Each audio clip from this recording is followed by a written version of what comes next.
Howdy, this is Mackenzie Franklin from SideGame LLC here in Colorado Springs, Colorado. I'm joined by my co-host Dan, the chairman of the board, as we take on episode 27 of Corporate Cardboard. Dan, how are you doing today? How's the channel? How are things in general? Yeah, I'm very well, Mackenzie. Yeah, the channel's going steady. Yeah, same as usual, pumping the content out. Yeah, generally I'm all good, thank you. How about you? I'm doing great. Things are going well. The new year is starting strong, playing all sorts of games. So many new things coming out and excited to play more. Now, if you aren't familiar with it, Dan's channel over at Chairman of the Board, he puts out a variety of board game content, including reviews, the collection updates, a variety of different ways to approach a collection review. So I appreciate that. He ranks his different games that he's played every month, as well as talks about what he's playing currently, showing you the actual game's components, and has a review style that I really appreciate. Dan, anything you're excited for coming out on your channel these upcoming weeks? I'm going to try and start focusing on some more maybe top 10s and things. I think I got a top 10 flip and roll and write list brewing. So yeah, that one should be out soon. Maybe I've missed the mark on that one. Not so popular as they were a couple of years ago, but late to the party. No problem. I'm excited to hear your thoughts and in general looking forward to your unique take on roll and write experiences. So once again, go make sure you're subscribed over to Dan's channel at Chairman of the Board, and let's get into our video here. So we'll start our first section, and this is what we've been playing. These are all the different games that have been on our minds and we've got some plays in of. Dan, what's your first game that we've been playing or you've been playing? Yeah, so I'm going to the three games we're talking about, the first two are somewhat linked because they're from the same series of games. And the first one is going to be a game called Assyria.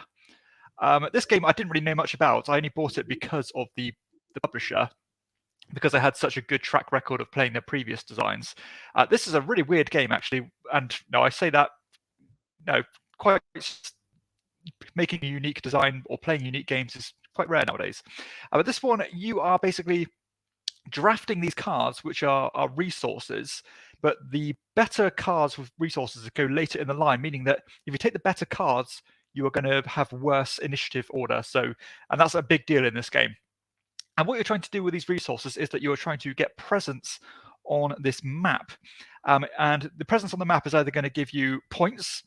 It can give you extra points if you make certain formations, and it'll also give you these camels if you end up putting them on these rivers. And then those camels can be spent to do lots of different things, such as building new temples, which will give you new spawning points to start, spreading your influence out on. They'll give you more points. You can invest in kind of increasing these multipliers, which will multiply how many temples you have by how far you up on that track. You can invest in these temples to make these kind of, I think they're called deities or like gods that you are kind of putting some presence down on as well, which will give you additional bonuses and give you some big end game points. And you know what? I left the game feeling very impressed. I think we played a 3-player game and we all enjoyed it quite a lot. Again, it definitely feels quirky and it feels different. And, those things are really starting to be a big deal for me. If I have a game in my collection, I want it to be distinct to anything else.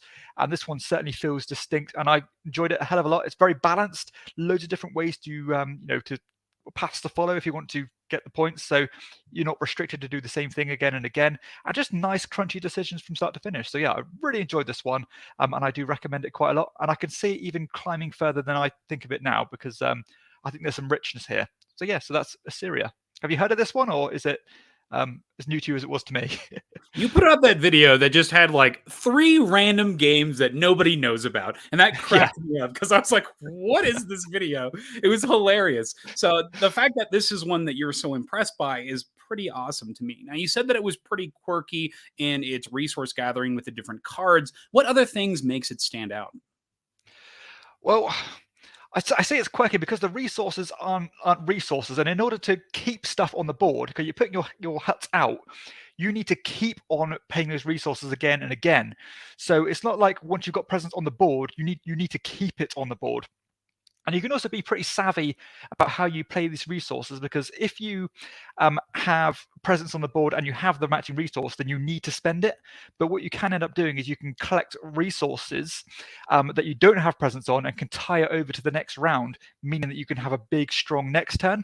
And that can really change the gameplay. And the board is really tight as well, depending on the player count. So yeah, I mean, I didn't really see any glaringly obvious weaknesses in this game. I thought maybe the first round, because it feels a bit different, it might take that one round to get out your system. But after that, it was really kind of quite organic and just really fun. I like this concept. It reminds me of the same feeling you get playing something like After the Empire, where, yes, you can push out and do amazing things in the first couple of turns, but you have to maintain that. And that sucks when you're getting torn down from the game systems, which gives you this interesting push and pull of going for those pole positions on that main game board, but also having to deal with the consequences of that. So it's that choice of, do I prioritize this and get punished for it, or do I wait for later and then get punished by the other people at the table? So I like this decision. That's cool. Yeah, good game. Very good game. Great. Anything else on this one before we close up? No, just again, if you played any other Astari games, I mean, I was quite familiar with some of them, not this one. Give it a punt because it's pretty good. Excellent.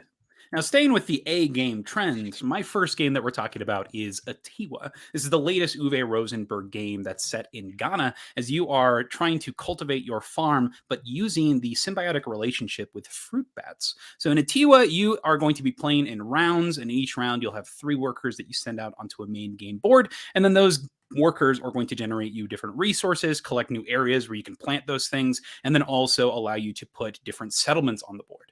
After you've put out your workers, then you're going to go into a phase where you'll do some production, you'll generate different resources based on what you got out. You'll have this big board in front of you that's missing all these pieces because you're allocating them from that board onto a central tableau of cards where you're going to be putting everything. So the game itself is honestly pretty fiddly because you have all these little tokens and components, but they're put out very slowly throughout the game. So it feels satisfying when you do get to put things out. And then once you start triggering everything, it starts to cascade. And it's an overall pleasant feeling, I would say.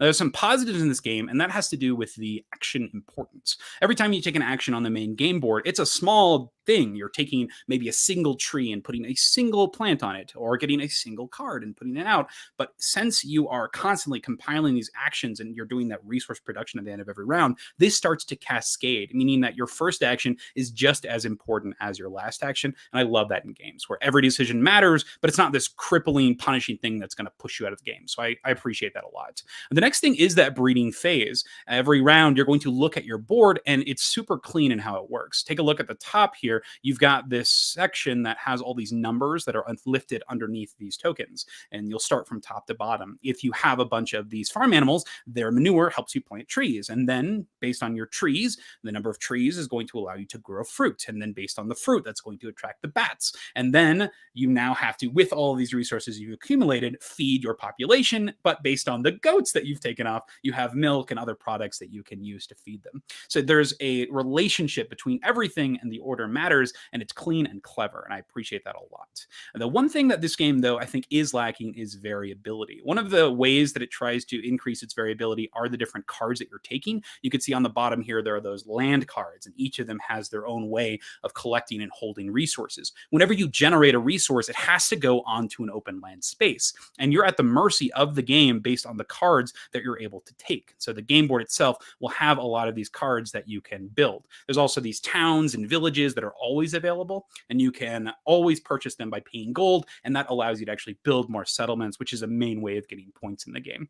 But since this is the only thing that's changing, and it's just the icons on the cards, it doesn't really play into the different strategies, particularly because there are so many that are there from game to game that don't change. And so you'll see a couple of cards here and there that you're taking, but only 3 people can take the special cards a turn. So it doesn't really add to that variability, and I think that's a little bit lacking here.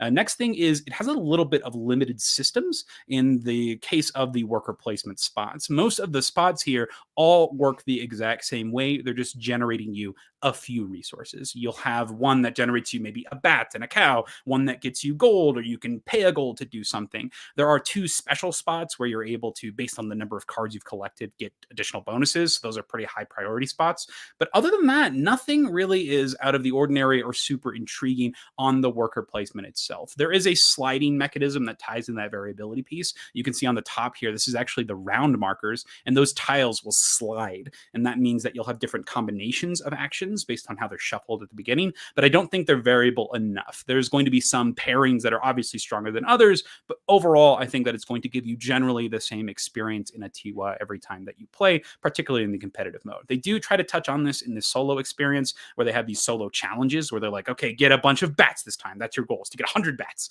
Or do something where you produce every single goat and person, or you never can spend a goat in this. I love that sort of challenge because you're using the system in a unique way, but I don't think that's present in the competitive version of Atiwa.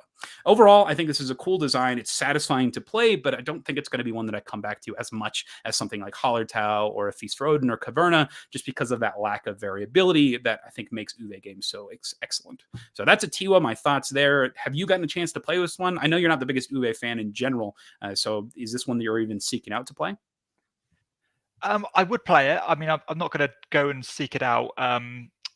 Where is this kind of in the weight categories? I mean, to me, when I look at this, it looks like something maybe comparable to like Newsford or something like that. Is that in the right ballpark? I would say yes. I think Newsford is a great comparison here, just without the variability of the buildings. So I think it's a bit on the more simpler side than Newsford, actually. Okay. I mean, I'd try it. I mean, it looks quite cool, but yeah, I do have not a great track record with Uwe games. So yeah, I mean, I'd give it a go, but it looks fairly. It looks like a traditional textbook blueprint of a Uwe Rosenberg game. So no, maybe it's not got that bit of spice that I want. There are some cool concepts in here. I like that you're constantly managing things. So you're deciding where things go. And so if you want to produce more things, you have to actually build the space for it. So I like that. I think, though, that you're totally right. A lot of this is borrowed mechanisms and ideas with some fresh twists. So I like that. But that's Atiwa. Okay. All right. Cool. Oh, my bad, Dan. Go ahead. All right. What's your next game, Dan? What have you been playing next? Yeah, so the next one is, again, from the Astari series, one of those random games that Mackenzie alluded to. This is Sylla, but this is another tremendous game. I mean, this game is so good. It's I suppose you could call it a commodity speculation game, as you're collecting these little chits, I suppose, and the value of those chits is going to fluctuate throughout the game. Apologies, there's a dog barking next door. Yeah, you've got some control on how to do that. And what you're doing is you're collecting these characters, which will make you stronger at different stages in the game. Like, for example, the senators will give you voting power when it comes to being first player, which is a big benefit because, of course, you get priority on doing things. But also, you get to take a chit of your choice. So, and doing that is obviously very powerful. And then you get these like builders, or you get this like building phase, and you can spend the people you collect to either use them for their ability in their designated phases, or you can use them to build buildings, which will help you in lots of different ways. Like, for example, they might give you farmland, which is used to feed your workers, and you need to feed your people or risk losing negative points. And it also has this really cool thing where you have this kind of simultaneous bidding system where, like, every round there's like this event which says, the person who's got the most votes will get 8 points, second most votes will get 4 points, whatever.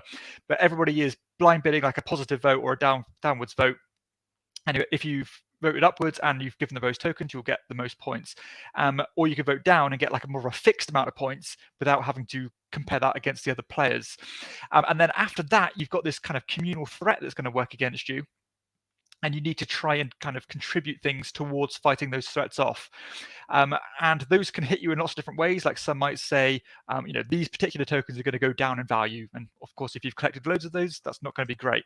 Or some might say, all your slave cards, which are really good for building, are going to flip face down.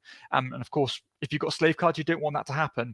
It's just a really cool game with lots going on, but it's in such a nice fixed turn order that is quite digestible. And if you're going to use one character for one thing, you're going to sacrifice it for another thing.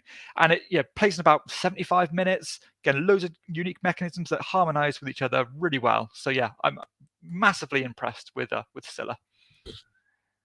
Sweet. Awesome. Now, where would you compare this in ranks to, I already forgot the name of it, Assyria? Which one are you more impressed with? Honestly, I think I like this one slightly more. I don't know if that's going to change, but I mean, I'm talking a fraction. I mean, I've rated them both an 8 originally, initially, and they might even go up from that. So yeah, I honestly, there's nothing in it. I think even in my rankings list, they're next to each other. So yeah, I mean, it's negligible. Wow, that's awesome. Okay. I'm trying to think of what other things rotate around this. Are there any games that you would compare this to? Something that maybe you think if someone likes a certain game, they might like this? The only game I would compare it to, and this is another game that's not terribly popular, is a game called Peloponnese. I don't know if you know that game. I think I've Um, seen you talk about it. okay, it's a game where basically you have these events which you're trying to, which will fight back against you, even though it's a competitive game. They kind of hit everybody.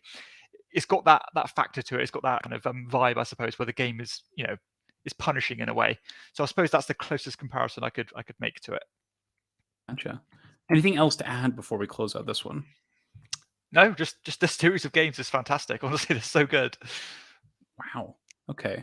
I'm super curious because those are not in the zeitgeist at all, Sylla and Assyria. So how did you even figure out that these games existed? How did they get on your radar? So initially, I was after a game that I wanted, one individual game called Myrmes, which is like this ant Oh yeah, colony yeah, game. yeah. I know that one. Yeah. So I really like, and I ended up buying a job lot of games from an older gentleman who was selling a bunch of games, and a lot of these Astari games were in there because Myrmes is an Astari game, and it was like a job lot, and I couldn't buy it on its own. And those games were like East, which I think is brilliant. Obviously, Kalis is an Astari game. And then, I tried some other ones as well, such as Mykarinos, Amiitis. There's loads of them. Again, they're very much games of their times in terms of what they look like, because they're certainly not attractive, at least by modern game standards. But the gameplay, it actually feels like it's brand new because no other games do what these do now. It's kind of like a cyclical nature, where the old becomes new again. That's how I feel with these games at the moment, and that they really do hit that sweet spot for me in terms of the richness and the depth of the games matched with how quick and easy they are to learn. So yeah, this kind of my perfect sweet spot and what I personally enjoy. Wow, that sounds like a steal then, getting all these in one go. Right up Yeah. your alley. That's awesome. Sweet. So What's that next, Emma? was Sylla.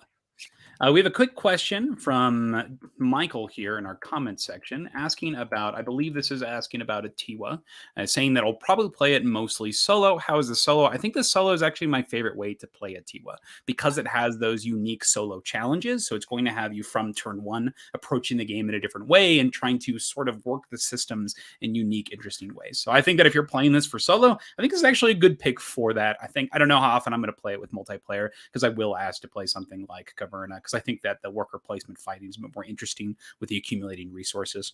So that would be my recommendation. If you are getting for solo, I think you'll have a great time with it. So that's Atiwa, and that was Sylla and Assyria for Dan. My next game here is one that I was waiting to purchase for a long time because it was out of print forever. And this was recommended to me by Roll for Crit, actually, when Jonathan and Will were doing their best of 2022, I think it was. This was a while ago. And the game is Far Away, and this is an excellent recommendation. What a strange game. Another one that I don't hear anybody talk about.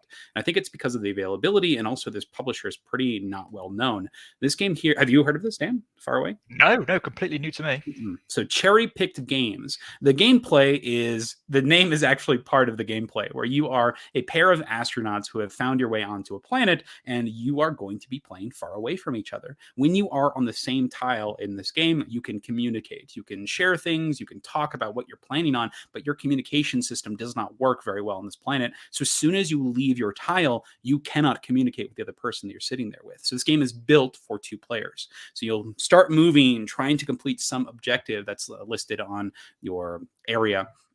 And once you've done this, you'll hopefully reconvene and be able to share and talk. Okay, I'm glad that you were able to do that. Awesome. And you can sort of see what they're doing on the board, but you cannot actually interact with them and tell them the different actions that you're up to. So the gameplay is all simplified. It makes sense. It's an easy system. You have tiles that you reveal, you explore, you pick up cubes, you use them to produce, you send things for like a standard contract fulfillment.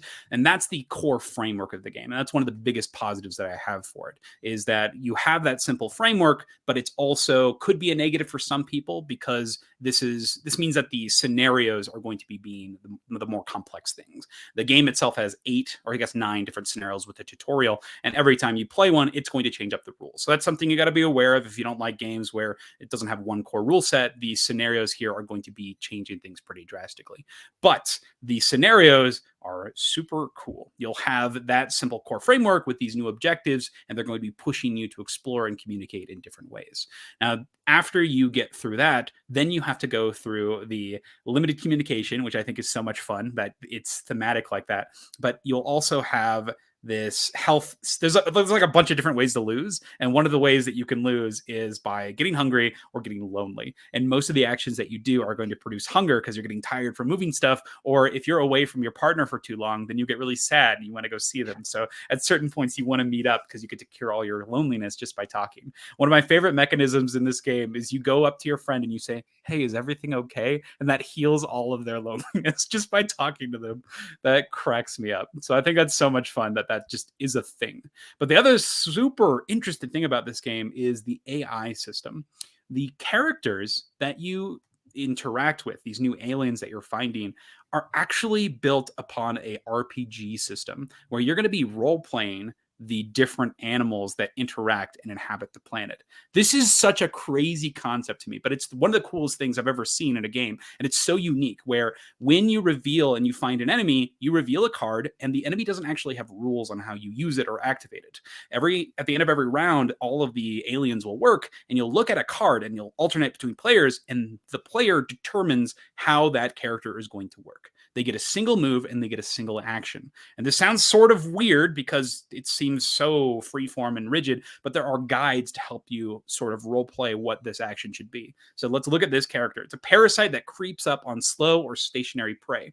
And then you look at the bottom. The bottom has a variety of symbols that will tell you what it eats. So this one eats the mushrooms. It can look from 2 spaces away. It lives in the grassy areas. It is a solitary creature, so it's only one of it alone. And it is I think this one's like an opportunistic or like a territorial attacker. And then the last one, this little line means that it's a wandering creature, just sort of wanders around the planet. So with that information, you think to yourself, how is this character going to interact or react with things? And so it'll move around, and based on what you think is happening at the time, you decide where it goes. We had this one character, this little duck, and all it did was it moved around the planet and it loved to just swarm you and just not do anything. It just like hanging out with you. And so you'd have all these little ducks that were just following you around, and they would eventually start moving into the water and picking out different things. But it was up to the players to determine what that actually looked like.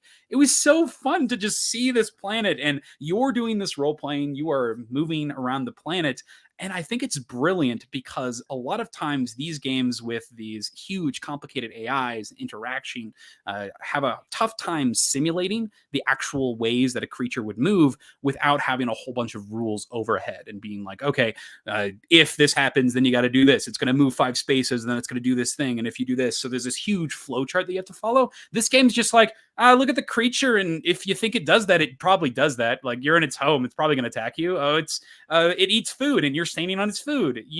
There's another creature on the planet, and that one probably wants to eat that creature. It doesn't see you, so it's going to go and eat that creature, and you just play. It's so cool. How awesome is that? Where you get to decide, but you do so in a logical way, and it's so awesome. I think this is just such a smart design choice, and it's one of my favorite things I've seen in games in a long time. So that's the AI system, the RPG AI system in Far Away. What a cool concept. Dan, do you see any games with this? Have you heard of this? This is one you would like? I think people might hate this mechanism, but I think it's so good. What do you think? I mean, I like the idea of it. And on paper, as you said, it really does get rid of all those horrible fiddly rules. If this situation happens, do this and so on.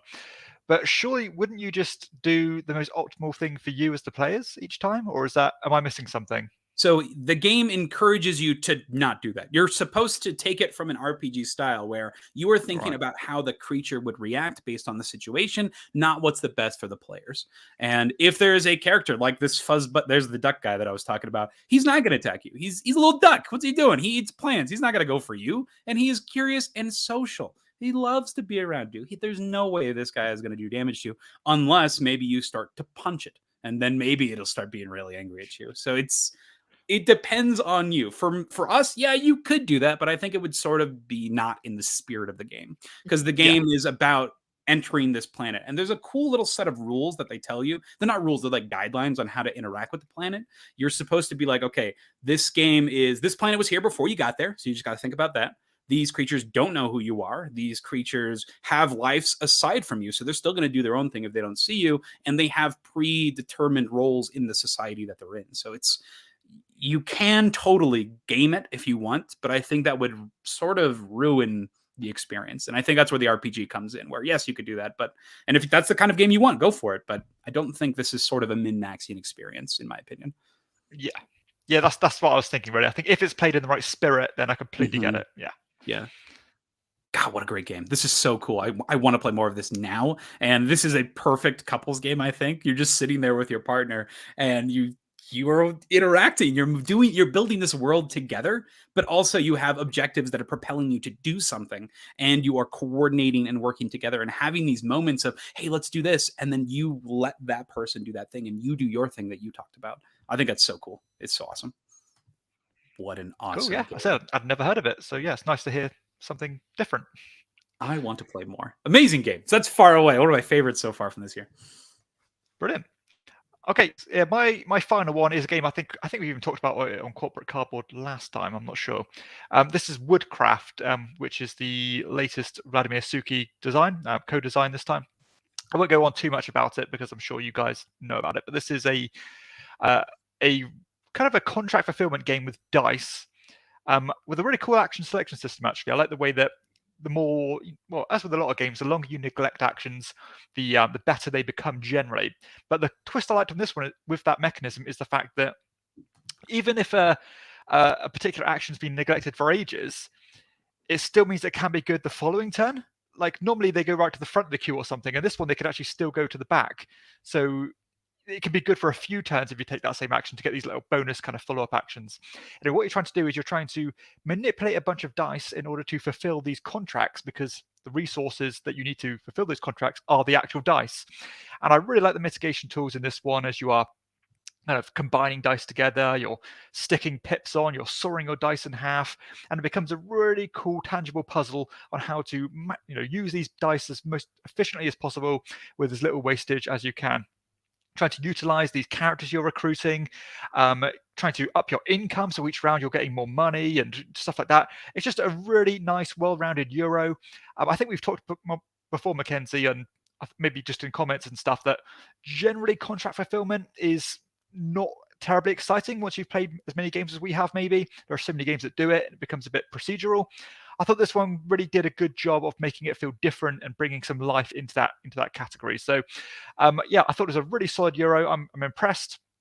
I thought it was remarkably actually intuitive. I was quite concerned it was going to be a bit fiddly and all over the place, but I actually think it flows really nicely. And it's definitely one of those games where you cannot get everything done. At least in my experience, it was really difficult to get a good score here. And if you're doing one thing, you are massively neglecting another thing, and you're just not going to start participating in that part of the game. So yeah, I tend to like games like that because it means that next time I can try something different and maybe try to become more efficient and get more done. But it's still always going to be difficult to do that. So yeah, I really like this one. I tend to like Vladimir Suki designs, and this is another really strong one that uses dice. So I think maybe our thoughts align quite well on this one, Mackenzie. I agree with you fully. This game is brilliant. Played a game of it recently in competitive form, and I focused heavily on just upgrading my own workshop, getting new tools, buying new saw blades, getting things where I could glue pieces together or stick extra wood on things to do a lot of dice modulation. So I wasn't planting or growing. I was using one die and cutting up into a lot of little pieces and then starting to stick all this random stuff there. And it was so cool because I'd never done that strategy of just focusing on just all this modulation of things that I already owned. It was such a great time. I love that game. That play was excellent. Played with my wife and my friend Ashley. It was perfect. It was such a good experience. And one other thing that stood out in that gameplay was the purposeful push of terrible actions. So we talked about this a little bit on the wheel, where when you take actions, you'll slide the tiles down, and based on how neglected they are, they get bonuses. You can do an action where you purposely take a weaker action to push the wheel to make all these actions in the back way stronger, because you want to take successive actions in future turns that are on that back end of the wheel. Feels so good when you purposely do that. Take one weak action, and then for the next two turns, you're just taking all these little bonuses, and it feels amazing. So I love that, where you're helping everybody. It encourages positive player interaction, but you're also helping yourself greatly too. Oh, what a good game. I like this one a lot. Yeah, Yeah, really good. Just an interesting question. Well, I'd be interested to hear your opinion, Mackenzie. Oh, On the okay. top of the player boards, with these tools, have you ever managed to pull off much with those? It just seems very kind of a side piece of the game. I'd never really got much from that. I don't know about what your thoughts are. I think you described it well, where if you're doing one thing, you're not doing another thing in this game. Ariana did that portion of the game and she filled up the whole thing. So Oh she filled wow. up the whole Okay. thing and she basically maxed up her incomes and her different tracks so good. Like, it was awesome. She barely came in second place. Like, it was such a tight game that whole time. And then my friend Ashley, she was focusing on using her characters, her workers. So she had a bunch of different people in the area and was also doing the potted plants. So she had characters that were working for both of those different angles. It was awesome. Yeah. Everybody was doing something different, but interacting and still being extremely viable in the game. Whew, so strong. So good. Yeah. Yeah, Okay. this game is awesome. Yeah, really impressed. So yeah, Woodcraft. Recommend it. Incredible pick.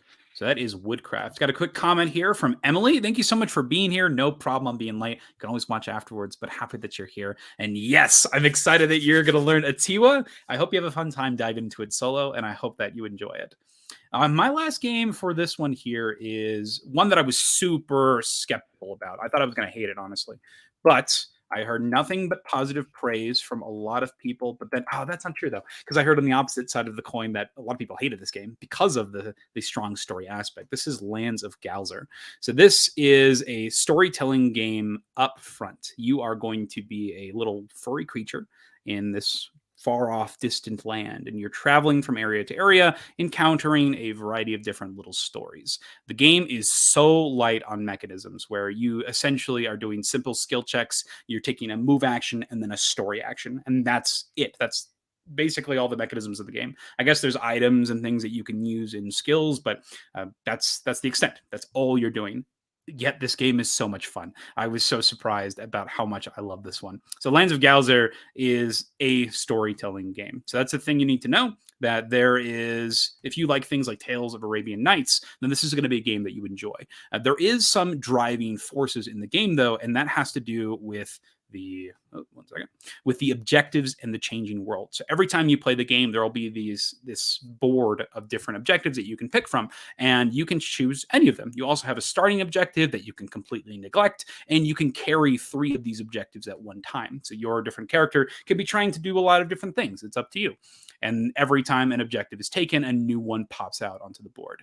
No spoilers here, but for example, there was a resistance of people who didn't really like how things were being handled in the South. So I went down, and that's what I decided to do that game. I completely ignored every other objective. I was like, I'm going to go help out these freedom fighters. That seems fun. So I just went down and did all of the story stuff down there.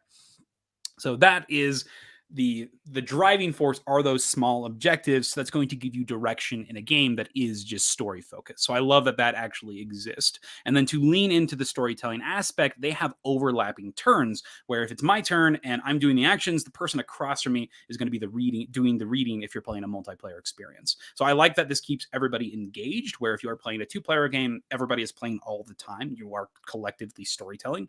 And then if you are playing in a higher player count game, it's rotating so that somebody that just wrapped up their turn has like 1 turn of downtime to sort of just enjoy the story and see what's going on with the rest of the world and the rest of the board. So those are things I really love, that they approach the story that way. And there's also a cute little cherry on top here with a persistent changing world, where based on what you do, it may change some of the locations in the board, and you'll flip them around. And when you're finished with your game, you pack it up, and then the next time you play, you just bring out everything else. And it's a simple set of 12 cards that you just plop on the board.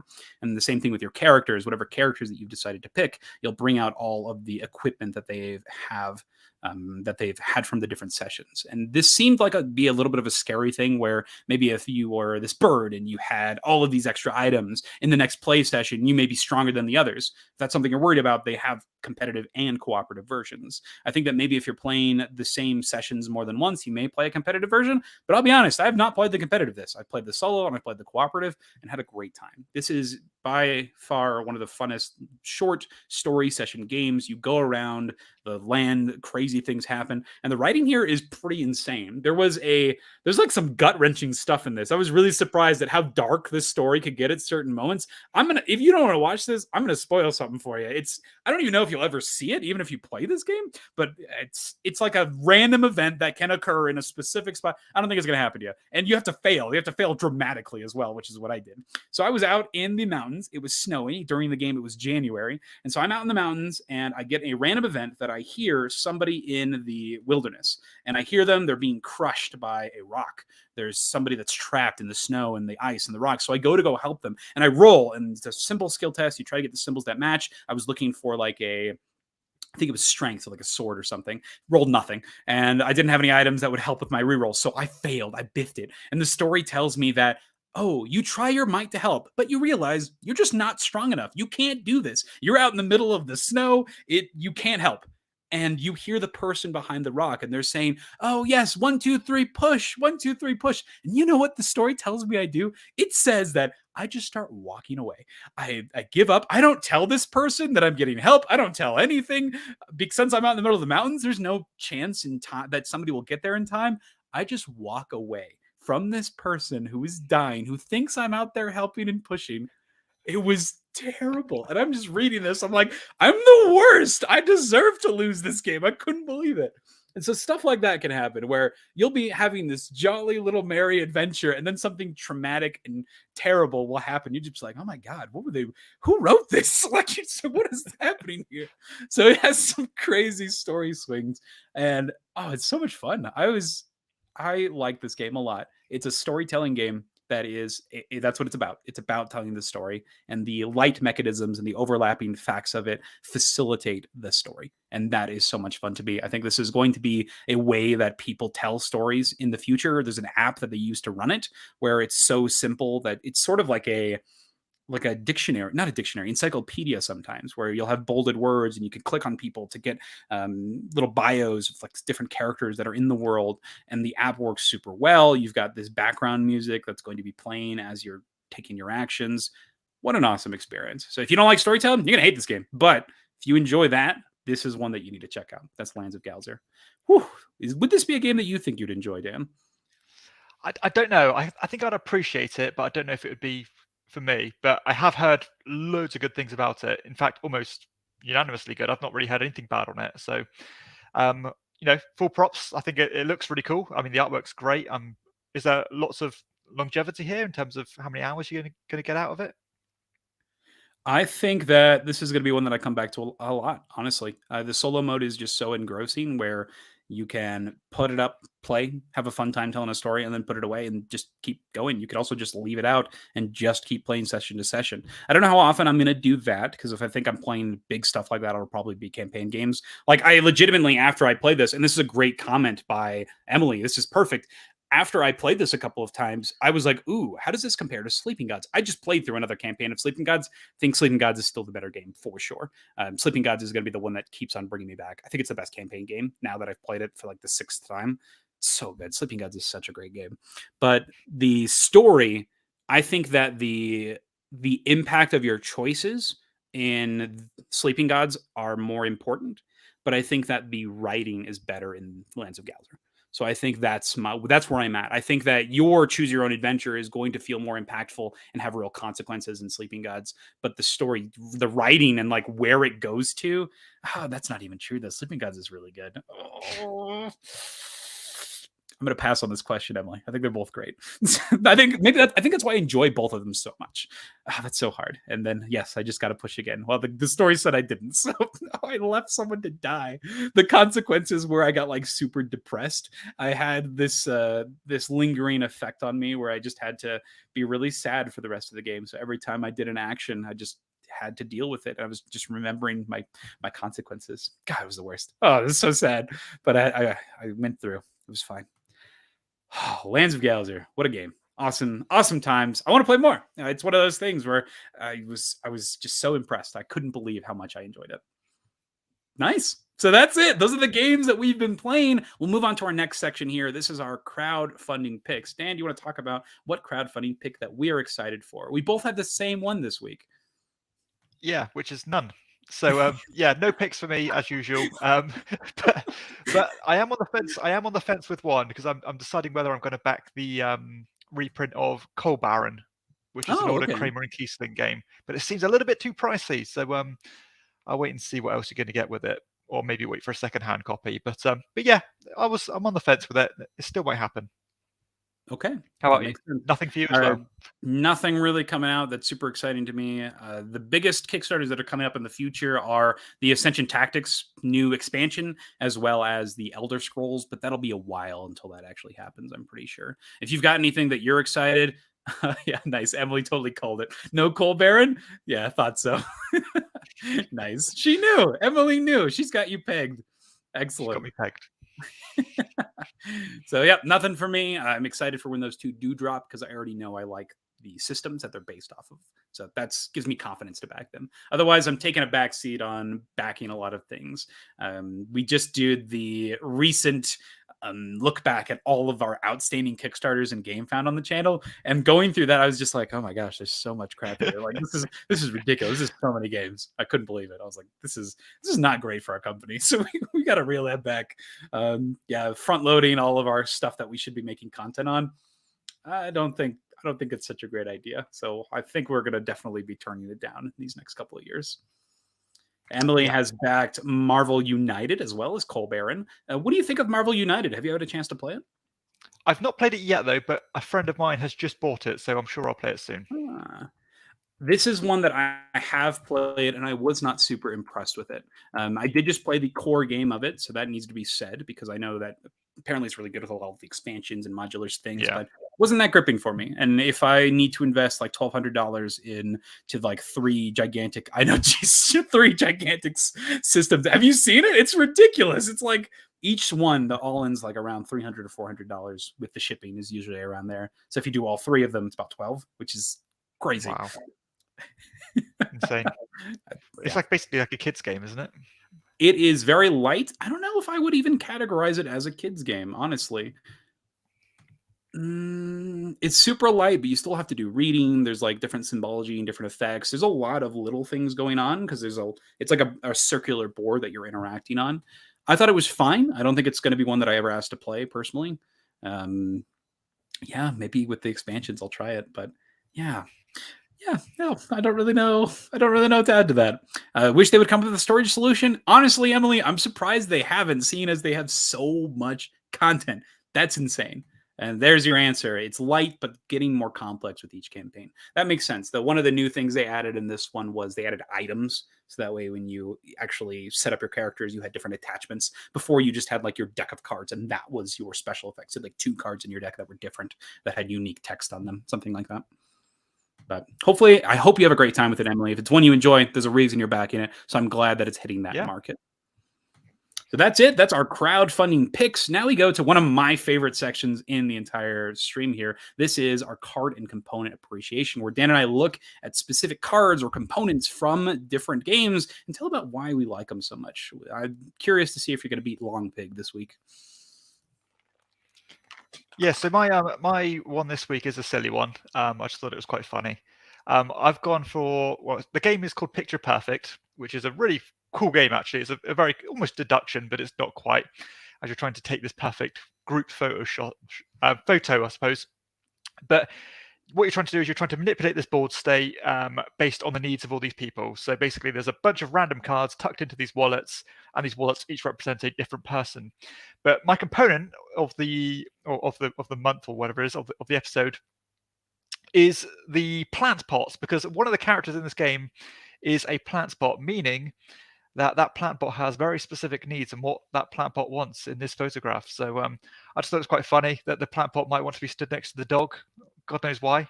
You know, the plant pot wants to be next to the table. The plant pot wants someone's face hidden. It's just brilliant. So yeah, I don't know why it couldn't be another character. It had to be a plant pot. So I thought that was quite funny. So yeah, it has needs. Like the card itself it acts as a character. Yeah. So basically, all the characters have their own wallet, and one of the characters is the plant pots. So I don't know why. Yeah, it's just random. Oh my gosh. Oh, that's Have you played fantastic. Picture Perfect, Mackenzie? I have not. This is one that eludes me, but I think that it does sound fun. It reminds me of the games where you're Jonathan, you're killing me. Plant Pot once what it was. It does. It seems like a game where I've played a lot of games I think that are like this, where you have like hidden objectives or things like that, and you're manipulating a board. And so based on what people are doing, you sort of deduce what they're actually working on and what they're trying to Yeah. complete. And so your actions are about moving. So I think I've played styles of games, but the 3D aspect of this looks interesting. I like the fact that you actually take a picture afterwards. That's really fun. Yeah, it's a really novel idea, and it actually works. It's actually a really good fun game to teach to players who've not played it before, because they think, oh, this is cool, this is different. And so you're actually physically manipulating people around, which is quite a cool concept. It's one I want to try for sure. I don't know how often that if it is in the library, how often I'll go back to it. But if this, like you described, this sounds like a unique experience. So maybe it is a good one for the side game library. I'm not sure. Yeah, it's definitely different. Cool. All right. Anything else to add about the plant pot? Your sassy boy here. No, that's it. I've said what I want to say. Oh, it's so funny. I love it. Those are my favorite kind of things to just talk about in general on these. The weird stuff like Long Pig and now sassy plant pot. I love it. Excellent. So mine is going to be a little bit more just cool. I think this is awesome. Played this yesterday. We played some more Massive Darkness 2 Hellscape.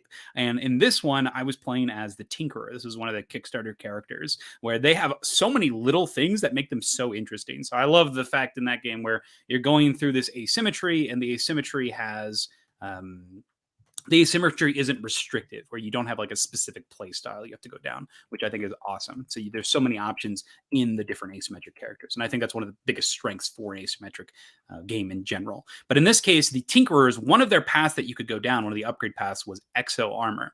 And what this is, as you can probably imagine, is it's a suit of armor that you can put on. You are a Tinkerer, so you're all about upgrading yourself, getting new gadgets, armors. You can do like these gizmos, or you can do these little bots you can summon, or you can instead build your own Exo armor. And the Exo armor, the way that it works in this game is so awesome. So in the game, you have these little player dashboards that are going to organize all of your different information.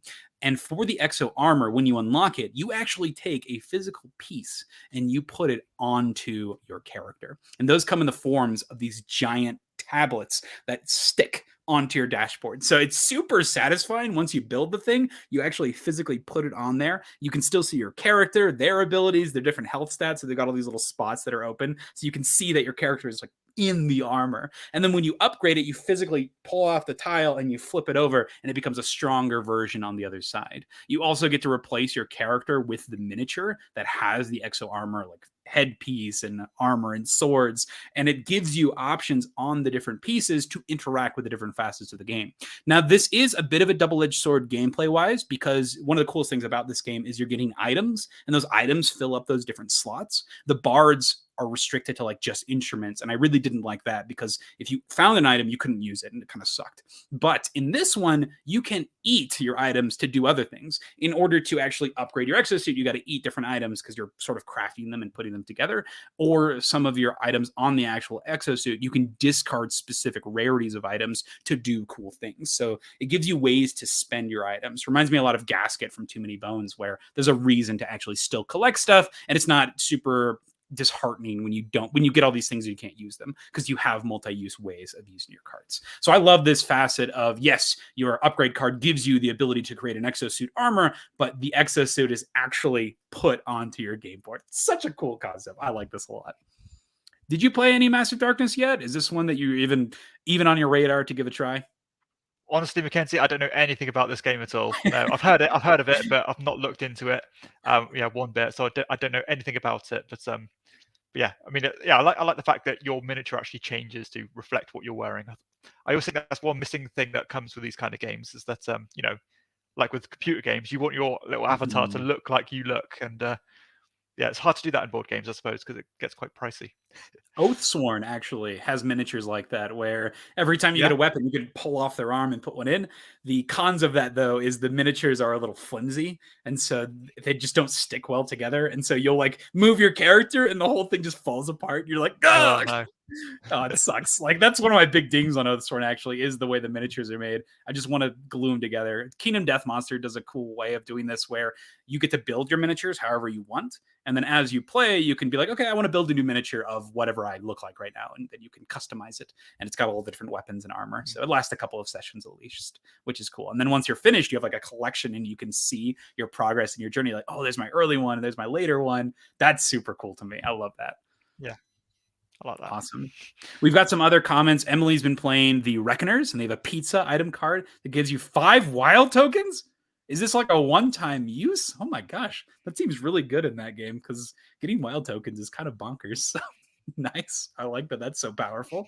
And then Jonathan has a quick comment on Marvel United saying it's a fun and light experience. His kids enjoy it too, though, which helps. So that's great. The fact that your whole family can enjoy it, that means it's going to get played, which means the additional content makes sense. So I'm glad that you're getting that one. Jonathan, are you also, like Emily, backing the Multiverse Kickstarter?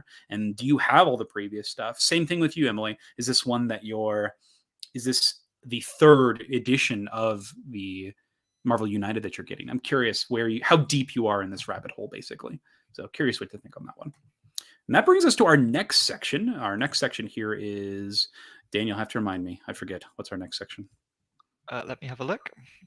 This or that. Look, Sean. This or that. Sweet. So, Dan, what was our last time's this or that? What did we talk about?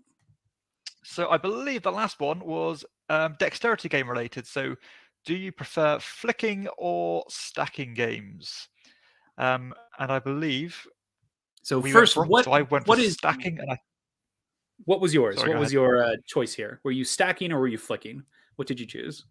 I believe I went for stacking. I think it's just a thing I generally do. As soon as I board game piece, I just start stacking them to each other. So that's why I went for it. Gotcha. It's just natural. I went on the other side. I was more of a flicking guy. I like all the different things that you can do with it, how it immediately changes whatever board state you're playing. I love that feature, and things like Catacombs and Crocodile, how the game evolves based on how pieces are moving. Such a satisfying feeling, and just that randomness of not total control, whereas stacking, it's a bit more precise, which I enjoy. Yeah, true. Those are our thoughts. We'll quickly show some here in the comments here. Emily's got a choice of stacking. Minara is the best. Okay, that's the cooperative stacking game. You played that one, Dan? I've not played it, no, but it looks really cool. I'd definitely like to give that one a go. Agreed. It makes sense, right? A cooperative stacking game. But then Crocodile is better than everything. That's right, Emily. It is. But now let's go see what our audience thinks. So we put this one out on the poll, and let's see what the SideGame and chairman of the board community has to say. So on our question here, this is one of the closest ones that we've done in a long time. We barely have stacking up with an extra 10%, so 55 to 45. I'm going to refresh it one more time just to see what the final numbers are. What do you think, Dan? Is it going to be the same, or is one going to win? I think it's going to stay with stack it. Yeah. This is crazy to me. Why? I just think my argument for it's so good, but I think the precision. People like precision in their games. Oh no! It's so close by 4%. So flick it at 48 and stack it at 52. Now I totally get why there's not a lot of comments for this one. It's a little hard to put into words, just the sensation that you feel when you do things. But I think we covered it pretty well here. What do you think, Dan? Anything else you want to add to this? Were you surprised by these numbers at all? No, not really. No, I wasn't sure how it was going to go, but yeah, I think they're both just things that come natural, aren't they? So one day stacking, next day flicking. Depends how good the game itself is, I suppose. But I don't play a lot of dexterity games actually, but yeah, they always seem a bit of a novelty to me. I always seem to play them once and then I'll move on to the next thing. But yeah, I tend to like them. What's your favorite dexterity game? Did I stump you? I can't think of many I've played actually. Maybe what's it called? Is it a Flick 'em Up? That was all right. Okay. I still think the gold standard is Crokinole. I love that game. I think it's so well done. Catacombs, surprisingly excellent every time it gets played. Love that. And then I'm trying to think of like an amazing stacking game. I've been enjoying Force Science. I think that one's pretty fun. I don't think it's anywhere near Crokinole or Catacombs, though. Yeah, I think those are the two that really stand out for me. Crokinole and Catacombs, for sure. Both flicking games, if that tells you anything. Pretty solid experiences in my mind. So that was our this or that from last week. This week, I have a question that I think I already know the answer for most people. This is going to have to do with the type of game, whether it be a single experience or a longer campaign. So that's my question. Do you prefer single shot experiences or longer campaign games? And I think that, well, go ahead, Dan. Which one do you prefer? Yeah, I don't own any campaign games, unless you count like something like Maracaibo, which has a loose campaign, I suppose. But yeah, I always go for one shots. I like variety. So yeah, I like kind of dipping in and out of lots of games. And if I was to commit to a campaign game, generally it's the gap between playing them is going to take away that experience. You know, you want to be immersed in it, and that doesn't really work for me. But that being said, interestingly, this has come at the right time because we are just about to start a campaign of King's Dilemma. So Ooh, okay. who knows, that could change my mind. It could change my mind. So we shall see. How about you? Before I move on to me, I want to know, what's your favorite campaign game, period? Have you played any campaign games? I think probably I'm not counting Maracaibo as a campaign game. Okay. Yeah, I mean, I think my biggest involvement in a game like that is like Maracaibo or like Cloud Age. Other than that, I've not really dipped into much because I just know they're not right for me. So it's one of those things, really. Gotcha. That was one of my biggest things about asking this question was I just wanted to know what sort of your experience was with campaign games in general. Interesting. Okay. Not much experience. Gotcha. I already said it earlier in this video, but my favorite campaign game is Sleeping Gods. I just played another game of it, and I finished it in like 3 days. It's so good. What a great game. But my answer to this question is single-shot experiences, for sure. I'm working on my best of all time, and my top 10 are all games that I can bring out, have an amazing time with, put away, and feel so satisfied in that single session. And it just is wonderful. One of my favorite games, Marvel Champions, has campaign modes, and I just don't play them. Like I strictly just don't even mess with them a lot of the times. They have cool things that they offer, but my favorite thing to do is pick up characters, smash it with a villain, just have a great time right then, and not have to worry about any of the other stuff. It's so cool to just be like, yes, give me this good stuff, and let's go off, and then be done with it, and get that whole arc of satisfying gameplay, of leveling up, progression in a single session. That's what I want. That not be huge payoff that comes later where, yes, I'm 5 sessions, I've done 5 games, and now I get to do 1 level up or something like that. That's not something I'm really interested in. So games like Sleeping Gods, though, where you're just always playing and you're always getting stuff, that's what I look for in a campaign game, is just constant showering of goodies. It feels so good. Yeah. I mean, I can definitely see the appeal. I mean, if I was like a lifestyle gamer and I had 1 or 2 games in my collection, I'd love to play that. I mean, I remember when I first got into the hobby, when I had 1 board game, Marvel Legendary, I used to make kind of my own little campaign to know where one scenario would lead to the next one, and I like playing it that way. But now it's not feasible for me. Gotcha. Would you be interested in playing any games like Dungeons and Dragons or things that are these gigantic overarching campaigns? I know you're like just getting into King's Dilemma, but would you even try to attempt something like that? So me and my closest group of friends, we played Dungeons and Dragons for probably a couple of years, maybe a year or so. And I liked it. Yeah, I did like it. I mean, I like the kind of messing around and making silly stories more than I like the gameplay system itself. And I liked it kind of us. What does George Martin call it? Not architect, but gardener. You know, the gardening thing where you're building your own world as you go, and us creating our own world. I like that because we're all quite creative and we all like this geeky stuff. So, we enjoyed that. But I thought it was always hamstrung by the weak mechanisms, and that's where I lost the interest. So, I'd rather go play Kalis.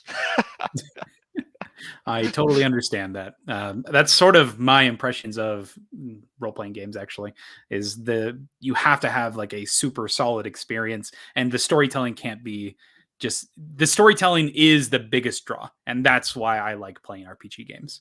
The mechanisms can sometimes get in the way of that. And so there are some RPG systems like Alice is Missing, one of the best ones. If you like RPG, if you like that story but with strong mechanisms, check that one out. Or even Lands of Galzyr. I think that does a great job with it. Has an amazing story and the mechanisms don't get in the way of it. So I enjoy stuff like that. Alice is Missing. Go play that. It's amazing. Sweet. So we have a couple of responses here from our commenters. First one, we have Barker says a single shot experience is easier to table, but the campaigns are such a great experience. And yeah, it makes sense. If you can get a game played, it's going to get out more. So those single shots are going to get played more. But if you can get that group, getting those campaigns can be amazing. Jonathan also enjoys both of them, but tends towards campaigns when they can get them played. That makes sense to me. If you've got them, now you've got a chance, get those things played. Emily says her favorite games for campaigns are Sleeping Gods. I'm happy that we agree on that. Detective City of Angels and Mechs versus Minions. I'm curious if you would qualify Mechs versus Minions as a campaign game. I think of it as just a scenario game.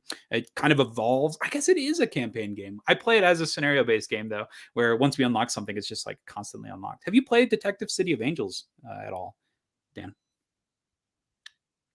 Dan, have you played Detective City of Angels? I've got a friend who's got it and he recommended it, so I will try it. Ooh, go give that one a try and then report back.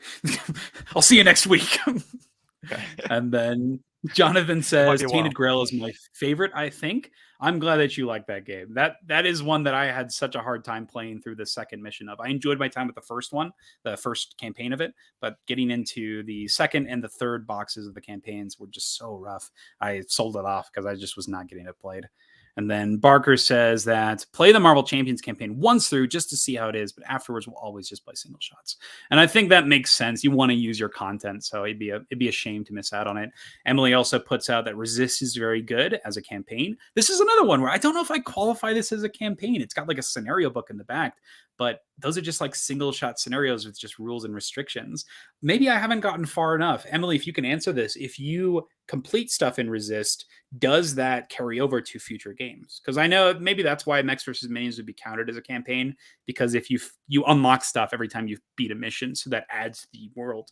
But I don't know if Resist does that. I think it just has different parameters on how to score. So I'm curious.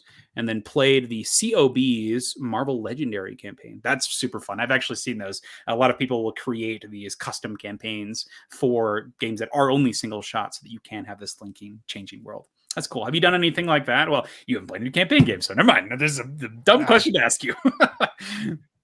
Any other? Go ahead, Dan.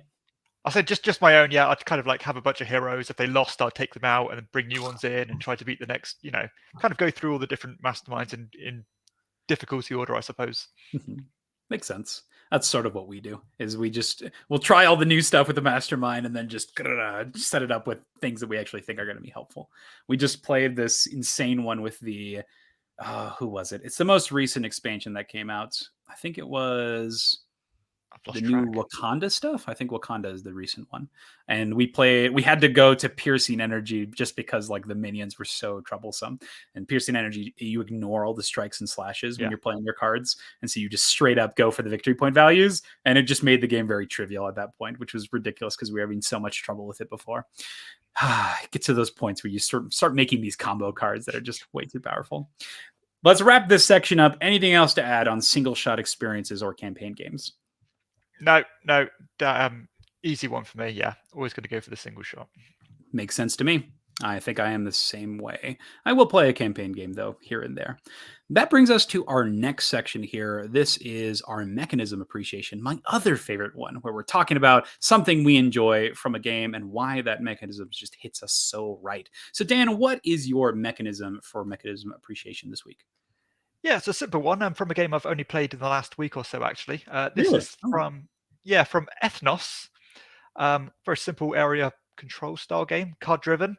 And I like the mechanism in this one where as you're collecting these cards and in order to get presence on the board, you are playing kind of suits. So you either want all the same creature or whatever it is, fantasy race, or all the same color to go to a certain region. But anything that's not in that suit or like warband, whatever it's called, is put on public display for all the other players to draft from. So if you want to go for these really big sets, you're probably going to pick up a bit of stuff that you don't want along the way, which means you're going to be forced to play it later when you play something else. So it always kind of goes hand in hand with what your opponents might want. What you might want to do will give your opponents other options or other opportunities. So that's quite a cool thing. Added a bit of a decision on how far you wanted to keep maybe top decking from the deck, because you could be picking up more stuff that your opponents could want rather than getting what you want. So yeah, I quite like the way that works. So yeah, that's the kind of discard mechanism from Ethnos. So, what different group of characters did you get to play with in Ethnos, and how did that impact your collecting of cards? Do you remember? We played. What did we play with? We played with the dwarfs. I think it was minotaurs, the crowbird people. I can't really remember what else, but yeah, I just kind of, I don't know. I didn't really tailor my strategy towards anything because it's more of a a intro game. But yeah, I couldn't really say really, but I like the way it worked. I was quite impressed with it actually. I wasn't quite sure what to expect. I thought it was going to be a bit more fightier than what it was, but it's actually just a quite a clever little card game. So yeah, I liked it. This is a fun comment from Emily. She says, taught some noobs Ethnos, and they kept trying to build on runs or same C suits that were already played out. That's hilarious, first of all. But this is actually one that I have pretty high success rate teaching younger kids to play. They love the concept of just collecting stuff and then playing out these gigantic war bands. They love the interaction of fighting each other, but it's not super bloody or gory. So I like that, where they're able to get that direct conflict or spread out. It's based on the cards that they decide to draw. And then it's such a great feeling for this discard mechanism in particular when everything gets splayed out, because then everyone gets options. And it's a great feeling for everybody at the table. You, because you just played this great run, and then everybody else gets the first pick at whatever you just put out on the board. So I like that. And yes, the playtime is also really positive here. So I like this game a lot. I'm glad that you got a chance to play with it. Is this one that you'll seek to play again? Yeah. Yeah, I think so. I'll try some of the other races. Yeah, yeah, definitely. Excellent. So that is the discard mechanism, forced to discard in Ethnos for Dan. So that brings me to my mechanism appreciation. And this is from my second favorite game. Sorry, Blood on the Clock Tower. My second favorite game from last year. This is for Paperback Adventures, and I have not talked about it, I think, a lot on this stream yet. So I'm excited to talk a little bit about it here. But Paperback Adventures is a word-building, rogue-like deck-building game, and so they take all the ideas and facets of a game system like that, where you are building words, and they have created some cool mechanisms in it that use terrible letters. And that's the mechanisms that I want to talk about in this one is penalty cards for Paperback Adventures. So a lot of the times when you play, you are going to get attacked by an enemy, usually in the form of getting punched for something. You'll take damage, and you're trying to make your health last throughout the entire experience. But another way that the enemies are going to attack you is by ruining your deck of cards. And that's such a big deal because this is a deck building game. And a lot of times in games, you get these cards that don't do anything. In this case, you get letters that are garbage. And these garbage letters, if you don't actually use them, they will continue to hurt you and continue to stay in your deck. For example, good luck spelling something with V and J and also trying to use your other cards. Good luck. Or maybe they'll give you an X or a Z. And one of the cards is a S that isn't that bad, but it doesn't do anything and it never leaves your deck. Normally, these cards, once you use them, they get booted out of your deck, which is awesome. It encourages you to go off of your general path that you're going to be creating words with and forces you to sort of make that decision of, oh, do I keep these in my deck for a subpar turn now that I really need to put action on the board, or do I use them to get them out of my deck in order to put them away and put them back in the penalty cards pile? I love this choice, and a lot of your cards can interact with these penalties as well.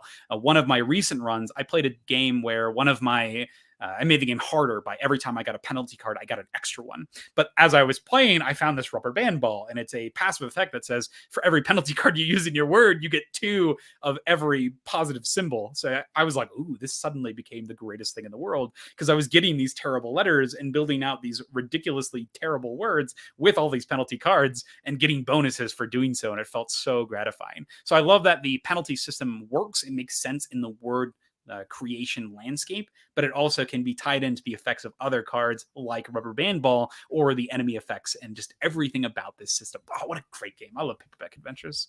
Awesome. Oh, is this one that you're going to give a try at any point? I know it's a solo only experience, so it's not really up your alley there, but I'm curious. I didn't know it was only solo, actually. I thought it might be cooperative.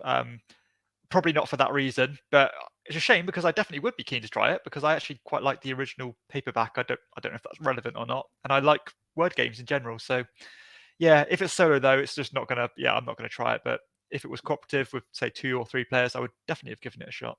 It has a cooperative mode, but I think the cooperative mode is a little on the easy side. If you're playing, there's like a two-headed giant where you play the same character, but you each have your own set of items that you get to use on your turns. And that one is a little bit on the easy side, but you can make it so it's more difficult with like those penalty increases.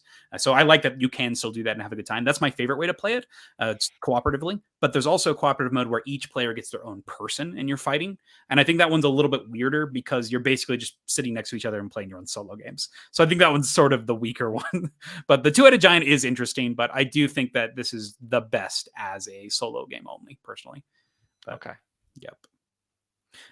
Oh, nice. It says, yes, you can do co-op, says Emily. Mackenzie, co-op is still hard. Emily is asking me, I think Emily's having a really rough time with Paperback Adventures. She's saying, have you beaten a scenario? We got through 2 bosses and then failed. And I need Mackenzie to be in my co-op group. I am really good at this game, I think. I have not lost a game of this in a while. I played like 20 games of it over the winter break because I was visiting my family, and it was one of the games that I brought with me. And so I would wake up early. I wake up really early in the mornings, so I wake up like 6:30 or 7, and I'll just be playing games of this by myself till everybody else wakes up. And I beat this game pretty consistently. So yes, I have unlocked everything in the game box because if you unlock, it's got like these extra rewards if you beat the bosses. So yes, I have beaten the scenarios, Emily, and I think that the game is just so good and so fun. I am a linguistics. I majored in linguistics and language education, so the spelling of stuff is something that just clicks with me. And so a lot of the times I'll just be able to build things and use word patterns. And this genre of roguelike deck building is something I really enjoy, which I think is why I like this game so much, is because it just hits me in all the right places. But yes, this game is challenging. And the first 3 times I played this, I got smoked. But then once I started understanding the systems and thinking at it from that how would you describe it? Linguistic point of view. From the linguistic point of view, things started to click into place and work a little bit better. You can also just, some of the items are ridiculous. And like Barker says, the rubber band ball broke. This card is ridiculous. So you can get some of those crazy combos going on. Show off. What do you want me to say, Emily? Do you want me to say, nah, this game sucks? I suck.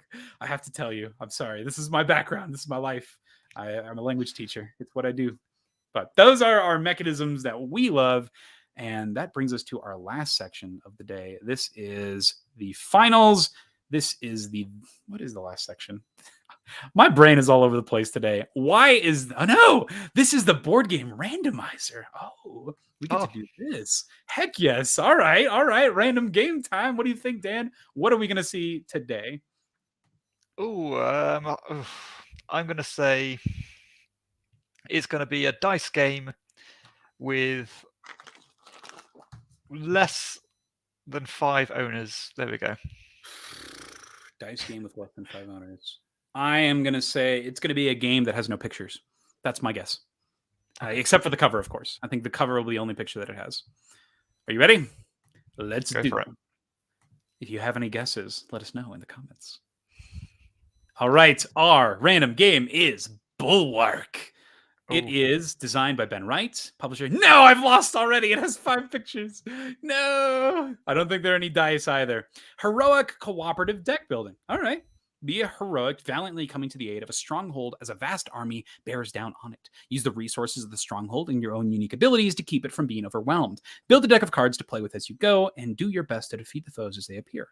Choose 3 heroes, face one of the pre-built armies, save 4 to Briggs, and you can set the challenging. Players use heroism to purchase cards from their hand and play those cards to upgrade their hero and fight monsters. So it seems like a pretty straightforward deck building system game.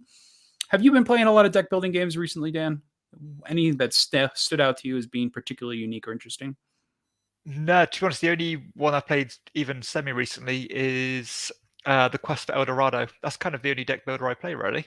Really? Okay. Yeah. Are you a Dune Imperium fan? Have you played yet? Never played it. No, I've never played it. Again, I'll probably give it a go as a once-off just to say I've played it, but I've got no real urge to play it.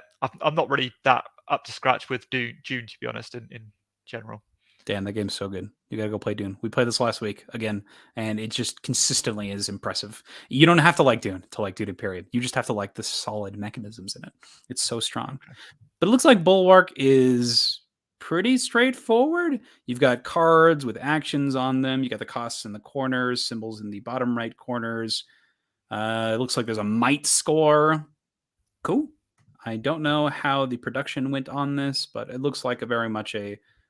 It honestly reminds me of like a Carl Chudik game with its simplistic artwork and graphic design. But yeah, I mean, if it's a good game, cool. Well done. Yeah. How many people rated it? 2013. Okay. It's a 60-minute playtime. Oh, okay. 1 to 4 players. Print and play versions. Quick start edition. Printed the rules. Overwhelmed by the number of expansions at the moment. Interesting. Okay, so it actually has a lot of expansions. Good ideas, but not enough here to keep me engaged. It worse, but I'll forget the game moments after playing it. A solid 5. Okay, you can mix a lot of different sets. No art. Doesn't matter. The gameplay is simple but great. Good, simple, and co-op. You can play casually or butt-clenchingly ruinously. I love this. That might be a description that I use in the future. So it looks like some positives and some negatives here. Print and play, but lots of expansions to build out the system. Okay. Okay, Barker says Quest for El Dorado revisited recently, still great. And then yes, Emily says literally thought it was a Chudik game as well. What is that art? Yeah, I gotta agree with you there, Emily. What art? Yeah, what art? Good question. Bulwark. What is a bulwark? I feel that's like a fortress. Yes. Yeah, I think so. Yeah, like a fortification. Simple game, 3.5 complexity rating. What do you think of complexity ratings, Dan? What, on Board Game Geek? Yes. I think generally they're all right. I've not really been skewed massively on what I've seen, but then again, I don't really look at them because I kind of know the games before I don't ever use it as a gauge or as a a measurement to judge anything. So yeah, I don't really have much thoughts on them, to be honest. Okay, awesome. Thank you, Dan. So, I don't think I ever look at them. I'll be honest with you. Yeah, I don't think it's a rating I even consider for almost anything until afterwards. If I'm like learning something, I'm like, why is this so difficult? And then I look and I'm like, oh, that's why. Okay, maybe that's why. That's the only reason. Yeah, I'm exactly the same. That's the only reason I look at it as well. Make sure I'm not stupid. Yeah, I'm not the only seriously. Yeah. Oh man. All right, this brings us to our last section. This is called Why Is This in Your Collection? This is where Dan and I talk about specific games. We look at each other's library of games, and we pick one game and ask, why is this in your collection? This can be a positive thing, it can be a negative thing, or it can just be curiosity. So Dan, why don't you go first? What game did you see in my collection that you're like, why is that there? Yeah. So mine is a positive thing. I've not played this game. But it's getting a lot of buzz at the moment, actually, and I see you rate it quite favorably. This is I forgot the name of it. The new racing game. What's it called? Heat. That's the one. I said I played the original Flamme Rouge, but I've not played Heat, Pedal to the Metal. Is it better than Flamme Rouge? I haven't played Flamme Rouge, so I can't answer that question. Okay. But I can say that this game is a lot of fun. Heat, Pedal to the Metal, is a racing game where you are the driver. And I love that from the get-go, that you are the driver. You're sitting in the seat, you're controlling the wheel, you're going up, you're not betting on a race. This is a game where you are in the driving seat. And I think it does a great job at simulating that well. And that's my favorite thing about it, for sure, is just that sensation of, yes, I am moving around, I am moving my stick, I'm going fast, I'm putting my cards out, and you have a lot of control on what you're putting out. There are moments in the game where you're hitting corners, and that's the biggest decision point. And whenever you hit a corner, you're trying to hit a specific number, so that way you're not taking heat as a penalty. So heat is the main way that you're taking risks in the game. It's a card that does nothing while it's in your deck, but it's also, when it's not in your deck, it's a resource bank that you can pull from to take actions. You can see a little player board there in that middle section. There is those red cards. Those are your heat. That's how much your engine can take, essentially. And if you hit a corner, based on how high you hit the corner, if you go over the number you're allowed to, you pay the difference in heat. And if you hit multiple corners, you do that difference twice, basically, for each different corner. But that's the biggest decision point, are the corners, how hard you're hitting them, and how much heat you're willing to take in that for that difference. You're also going to take heat if you want to shift your gear up a bunch or pull it back down. And then there are cards based on how slow you're going or specific upgrades that you have. You'll get to remove heat from your hand and put it back into your engine. So it's about cycling and controlling that heat pool while moving around the board as efficiently as possible. And when you hit that straight away, being able to go into that highest gear and play as many cards from your hand as you want. And that sensation is the reason that this game is a 7, because it is so cool when you're playing and you're doing all these cards, but the game itself comes with a bunch of expansions and modules to change up the experience. And I think that that's where this game is lacking a little bit, is I think that the modules change things, but not enough. I'd like to see more interesting deck building choices for the game, because right now I just don't think it's there yet. The sensation is there, the racing is there, the tenseness is there, it's awesome, that experience is cool, but I need something more if I'm going to pick this over other games. Now, that being said, I don't know if there's another racing game that is like this that I prefer, but I don't think I've rated anything higher than Heat as a 7. The experience, though, of there's a expansion where you're able to add special cards into your deck, and that's super fun. You draft new unique cards for your deck. It's a garage expansion, and you're able to get these cool cards that have unique symbols, but there's not a huge variety in the symbols. A lot of them are the same types of effects, and I wish that they were able to expand that more. Now, there is space in the insert already for an expansion, so you already know that they're building something for this game, but I want to see more variance in the deck building, more choices as the game goes out to flesh out the overall experience. So I want more choices throughout the game, for upgrading and customizing. That's what I want to see. Maybe like a pit crew or something like that, where you can pull in and add new stuff and send them back out. That sounds awesome. Oh, I'm already thinking about it. That sounds great. I want that. Yes. Any other questions on this one, Dan? No, not really. I mean, I think I'm quite keen to try it. So I did like the original Flamme Rouge. It does sound like there's quite a lot of similarities in relation to the card play. But obviously Flamme Rouge didn't have the whole corner thing. It had like the slipstreaming mechanism instead. And I like that game, but much like you said with this one, really, I thought it had a bit of a ceiling on how many times you could play it. And, it is what it is. Maybe we want it to be more than what it is. So, yeah, I mean, I'm sure it'll be a matter of time before I play it, because it seems to be doing really well at the moment. And maybe it has some legs in terms of not being too complex, but not being too simple, and those games kind of last a while. So it's definitely seems to have struck a chord with what people want, because it's definitely selling well. I agree with you here. This is my favorite, I think, in this genre of like you're in the racing pit. I think this is my favorite there. So it has warrant for being loved. Jonathan's got a comment here. Heat looks fun, enjoying Flamme Rouge, and for a long time, I think I would enjoy them more there. That makes sense. So yes, this is the same designers, I believe. And then Barker says, I don't think there's ever been a racing game I don't like. They're just awesome in general. Emily says Snowtails is similar. There's a dent cards that clog up your hand. Makes sense. So I think Snowtails is the dog racing, yes? Yeah. If I remember correctly. And then Jonathan also is just asking in general if Barker has any recommendations, because it looks like Barker's got a knowledge on this, saying that Downforce is really great and Jamaica is also fun too. I like both those games, actually. Those are both in our library. So good choices, Barker. So that is Heat, Pedal to the Metal. Any other questions, Dan? Are we good on this one? No, we're good. We're good. All right, excellent. A quick couple of comments here for us in general from our viewers. So first one here says,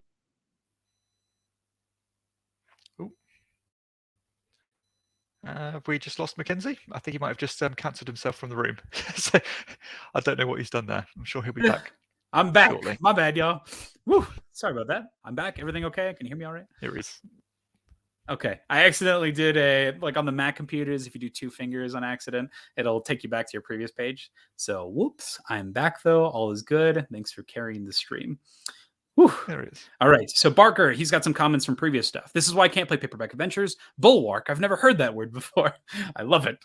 Jonathan says, had no interest in Dune, played Dune Imperium, and was blown away. Watched the movie, bought expansions now in the 3rd novel and loving it. Save your money, Dan. Don't play Dune. I'm actually with you on this, Jonathan. I really didn't have any big interest in it, but then the game was so much fun, and then saw the movie. The movie was great, and the soundtrack is wonderful. And oh yes, this is where I'm at right now. I love Dune. Dune is excellent universe to be in.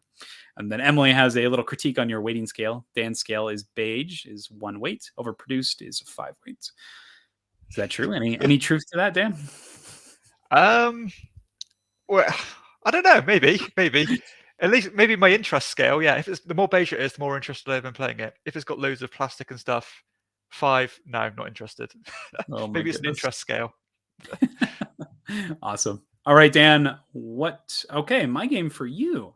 Are you ready for this, Dan? So this is one of your lowest rated games, and I am so excited to hear you talk about this. So my game for why is this in your collection is called Dandelions. So Dan, tell me, why do you not why is this in your collection, and why do you hate it so much? So normally the games you pick, Mackenzie, the ones I rank low are the ones that my brother owns because we do Right. share a collection. Okay, so this is his game. Of course.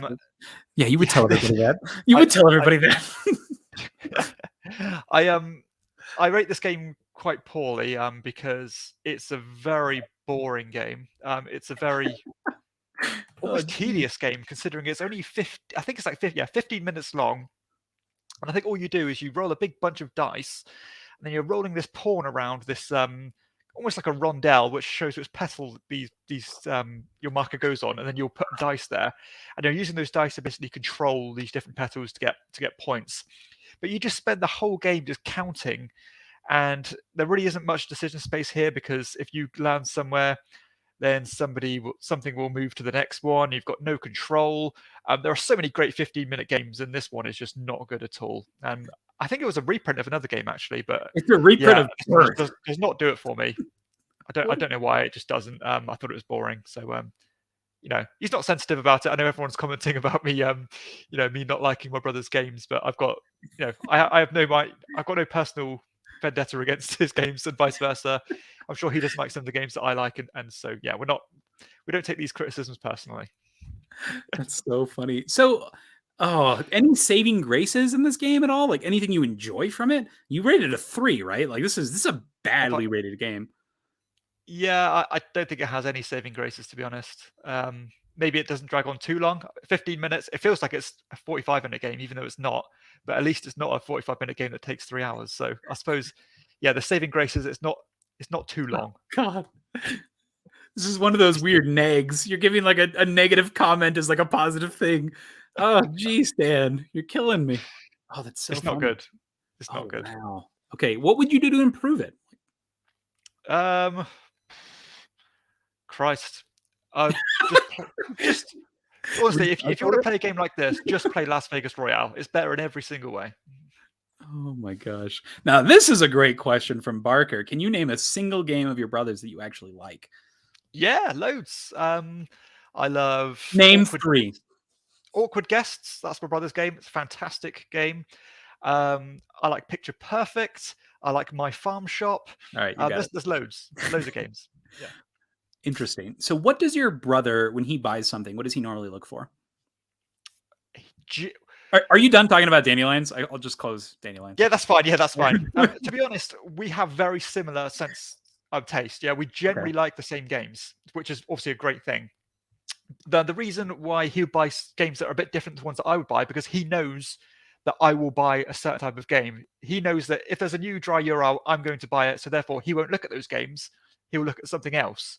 So that's why he might reach a bit further and try these kind of generally lighter games. And yeah, but 90% of the time, our thoughts on games are very much aligned. So we don't have a big discrepancy on what we enjoy. Gotcha.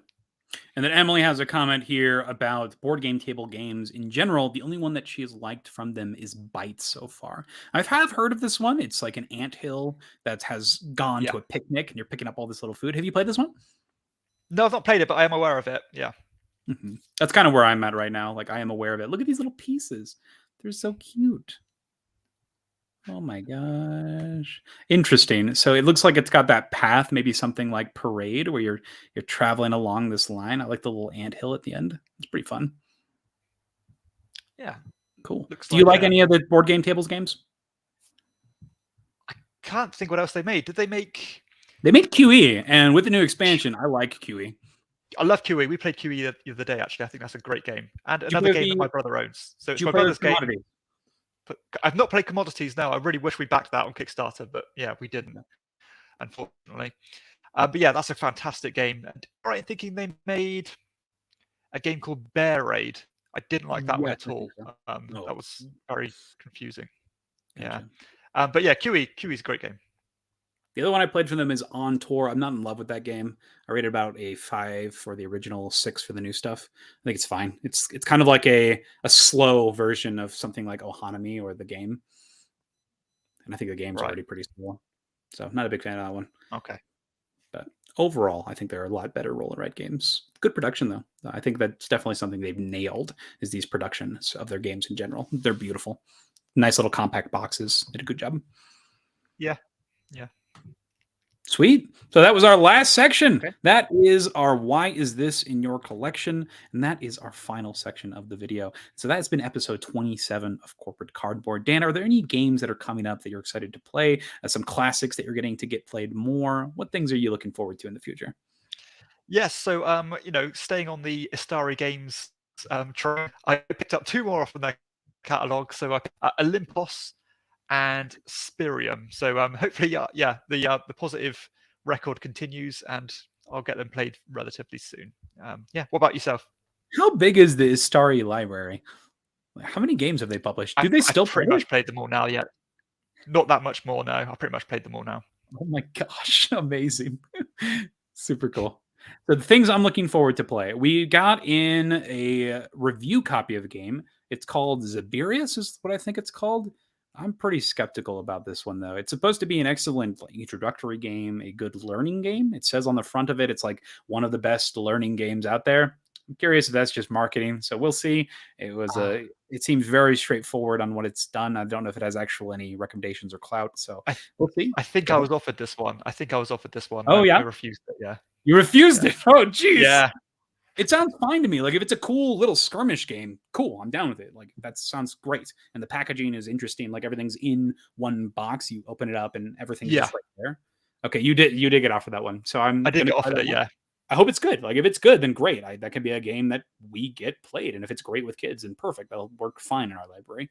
So I told them that I would be as like truthful as I can on this though. So I'm not going to pull any punches if it is bad. But if it's great, I'm going to show its praises. So hopefully it's good. It's got some asymmetry. It's got cool, unique powers. Hopefully that's good. So going to try to get that played today. I want to play more Far Away. I'll be honest. That game is awesome. It's kind of in my head right now. I want to play some more John Company 2nd Edition, the competitive mode. I want to play... I am playing Blood on the Clock Tower in 1 hour. So yes, more of that. Let's go. We're playing with the Al-Hadika, which is like the creepiest demon. It can kill 3 people in a single night.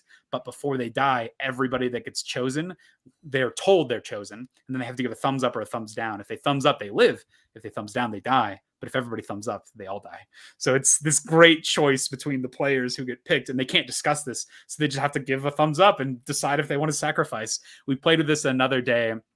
And one of the characters, all 3 of them just put it down. They're like, well, I'll sacrifice. And they just kept on doing like 3-person wipes every night. It was ridiculous. So what a great demon. I'm so excited to play that. Oh, yes. Whew. Ooh, this is a good question from Barker before we wrap up. Have you played Wayfarers of the South Tigris yet? That might be the next one I try. You tried, Dan? No? No, negative. Not looking forward to it. Trying to play it? I'm not sure really. I mean, I wasn't blown away with the last Architects and all those games. Mm-hmm. So yeah, I'm not really got that what's it called, Garfield Games bug. They don't really do it for me. But I'll play it if someone put it in front of me. But I'm probably not going to add it to my collection. I think that I am enjoying this one a lot more in the competitive setting. It is quite fun. I'm enjoying it a lot. The Wayfarers, there's so much going on in the game that the first time you play it, it's a bit overwhelming. But once you play it a second time, it really clicks. You're doing this big set collection through this tableau building, and you're doing it through the use of workers and building up your tableau of cards and using dice placement to trigger different cards. There's a lot of smart things going on that you're going to miss in that first initial play, I think, because it's a pretty overwhelming experience. But I've asked to play this one multiple times now, and I've had a good time each time on subsequent plays. So this is a fun one. I like it. It blows Viscounts out of the water, and I think it's a better competitive game than Paladins for sure. I think Architects is still my favorite from that line of games, but this is a close second for me in the competitive area from Garphill games. So I like this one. I think Wayfarers is pretty great. Okay. And then Emily says, for Lunar Year, my family plays Mahjong. Ooh, awesome. I would like to learn to play Mahjong someday. Dan, have you had a chance? Have you played before? I've played it. I think I played it without knowing what I was doing though. So I need to relearn it. But yeah, I'll definitely give it a go. Excellent. Well, happy Lunar New Year, Emily, and I hope you have a great time with your mahjong. And we'll go ahead and close out the stream. Well, unless you have anything else you want to add, Dan. No, we're good. We're good. Okay. So I'm going to go ahead and close out the stream here. Thank you so much, everybody, for being here for Corporate Cardboard. Barker, Emily, Jonathan, thank you so much for joining us. Michael, earlier, thank you for joining us on the stream, for chatting. It's always fun when we're able to get comments and be able to talk to you. And this is so much fun. And Dan, thank you so much for making the time and being here in general and for your thoughts in games. I love your unique perspective. Anytime. Love being here. Sweet. Thank you, Barker. Thank you, Emily. Really appreciate you being here. And anything else before we close off? No, just again, thanks for all the people who joined us live, and thank you for everyone who watches Slow Time as well. See you next time. Excellent. Thank you, Jonathan. Thanks for being here. And if you have any ideas or comments or anything about we talked about, if you're watching now or if you're watching after the stream has been published, let us know in the comments section. Dan and I will be around. We'll answer your questions, your comments, and just curious to hear what you think. Look for a future poll for that this or that question on those single shot experiences or those campaign style games. But other than that, make sure you're subscribed to our channel, Dan's channel, and we're looking forward to seeing you on the next time. Thank you so much for watching SideGame Strong, y'all. Bye, everyone.